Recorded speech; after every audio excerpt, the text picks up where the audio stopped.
छत्तीसगढ़ वक्फ board के अध्यक्ष doctor Salim राज का बिलासपुर दौरा सुर्खियों में रहा। एक दिवसीय प्रवास पर पहुंचे डॉक्टर राज का मुस्लिम समाज ने गर्मजोशी से स्वागत किया। सर्किट हाउस में समाज के लोगों से मुलाकात कर उन्होंने उनकी समस्याएं सुनी और समाधान का भरोसा दिलाया। सरकार के कामकाज की तारीफ करते हुए डॉक्टर राज ने कहा, भाजपा सरकार ने बीते 1.25 साल में भ्रष्टाचार मुक्त शासन दिया है और विकास की नई इबारत लिखी है। उन्होंने ऑपरेशन सिंदूर को देश की एकता और अखंडता का प्रतीक बताया और प्रधानमंत्री मोदी की पहल की सराहना की। प्रेस क्लब में आयोजित पत्रकार वार्ता में उन्होंने कई अहम मुद्दों पर बेबाकी से बात रखी। निकाह में ली जाने वाली फीस को लेकर सख्त रुख अपनाते हुए ऐलान किया, अब कोई भी मौलाना 1,100 रुपए से अधिक फीस नहीं ले सकेगा। ज्यादा वसूली करने पर कार्रवाई होगी। लव जिहाद और धार्मिक कट्टरता जैसे मुद्दों को भ्रांति बताते हुए उन्होंने कहा, ये पान ठेलों की बातें हैं जिनका इस्लाम से कोई लेना देना नहीं। स्वास्थ्य के क्षेत्र में भी बड़ा ऐलान। बिलासपुर में 100 बेड का अत्याधुनिक अस्पताल खुलेगा जो पीपीपी मॉडल पर संचालित होगा। वक्फ संपत्तियों को लेकर सख्त निर्देश दिए गए हैं। कहा, पारदर्शिता जरूरी है और दुरुपयोग पर सख्त कार्रवाई की जाएगी। बिलासपुर की 2 मस्जिदों पर पहले ही कार्रवाई हो चुकी है। राजनीति पर बात करते हुए डॉक्टर सलीम राज ने कहा, मुस्लिम समाज अब तुष्टीकरण नहीं विकास चाहता है और भाजपा इसी दिशा में काम कर रही है कि जो भी मौलाना साहब निकाह पढ़ाते हैं उनकी फीस को नॉमिनल करना, गरीब के वहाँ निकाह पढ़ाते हैं उनसे 5,000 10,000 मांगा जाता है, वो 5 से 10,000 में तो शादी कर लेता है। तो कोई भी मौलाना 1,100 रुपये से ज़्यादा नहीं लेगा। जो भी मुतवल्ली जो भी मौलाना निकाह पढ़ाएंगे हाईएस्ट फीस 1,100 रुपये है। 5 रुपये से लेकर 1,100 तक लेना है। 1,100 से जो भी मौलाना साहब फीस ज़्यादा लेंगे उसके ऊपर कार्रवाई की जाएगी। ये भाई साहब समाज में चूँकि ये पान ठेला तक की चर्चा है, इस्लाम में कहीं नहीं लिखा है कि 3 शादी करना, ना हदीस में है ना कुरान शरीफ में है। चूँकि पान ठेले में चर्चा हो जाती है कि काफिर है। काफिर उसको बोला जाता है जो ईश्वर के प्रति आस्था नहीं रखता है। जिहाद उसको बोला जाता है कि अपने लिए जद्दोजहद करो।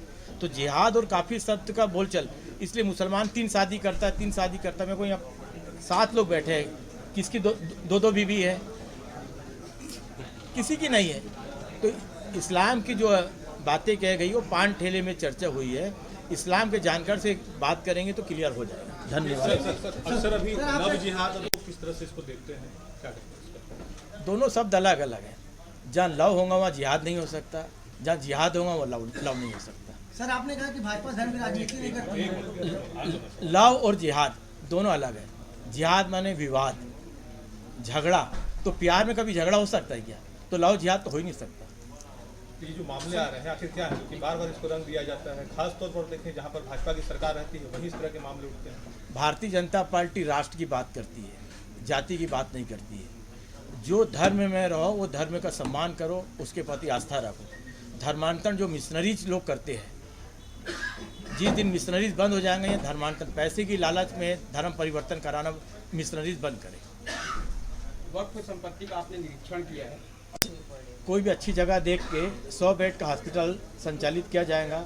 100 बेड का हॉस्पिटल जो संचालन किया जाएगा यहाँ के बिलासपुर के व्यक्ति के द्वारा किया जाएगा और यहाँ के डॉक्टरों के द्वारा पीपी मॉडल पर यहाँ हॉस्पिटल चालू करेंगे। अभी आपने कहा कि राष्ट्रीय अध्यक्ष जो है कांग्रेस के, वो वक्त की जमीन। आप लोग से पूछना चाहता हूँ, एक भी मुसलमान का वक्फ बोर्ड में काबिज का नाम बता दीजिए। एक नहीं मिलेगा। मुसलमान डरने वाला है। तो क्या बीजेपी राजनीति है इसलिए उन लोगों का नाम? कांग्रेस ने सिर्फ तुष्टीकरण की राजनीति करी थी। तुष्टीकरण की राजनीति के कारण ही के जफर शरीफ भारत सरकार के रेल मंत्री है, उनके द्वारा वह प्रॉपर्टी में कब्जा किया गया है। कांग्रेस के राष्ट्रीय अध्यक्ष के द्वारा अनेक सैकड़ों लोगों ने कांग्रेस प्रॉपर्टी में। कांग्रेस वोट बैंक हुआ करता था, कांग्रेस का वोट बैंक हुआ करता था। मुस्लिम देश का मुसलमान समझ चुका है कि हमारी तरक्की किसके साथ है, हम किसके हाथ सुरक्षित है। तो कांग्रेस का वोट बैंक पूर्ण रूप से खिसक चुका है और भारतीय जनता पार्टी को समझ चुके हैं और भारतीय जनता पार्टी के समर्थन में लाखों लोग भारतीय जनता पार्टी की सदस्यता भी ग्रहण कर रहे हैं। ये मतों से फतवा तो आसानी से जारी कर दिया जाता है, लेकिन समस्त मुतवल्ली को दिशा निर्देश दिया गया था कि देश में कानून का पालन करना है। जो मस्जिद के मुतवल्ली कानून का पालन नहीं करेंगे उसके ऊपर कार्रवाई करेंगे। बिलासपुर की 2 मस्जिद के ऊपर कार्रवाई भी की। एक मुतवल्ली कौन थे, जो हुसैनी मस्जिद में वहाँ नरेंद्र मोदी जी को बोला गया था कि ये खून की होली खेलने वाला है, ये गद्दार है।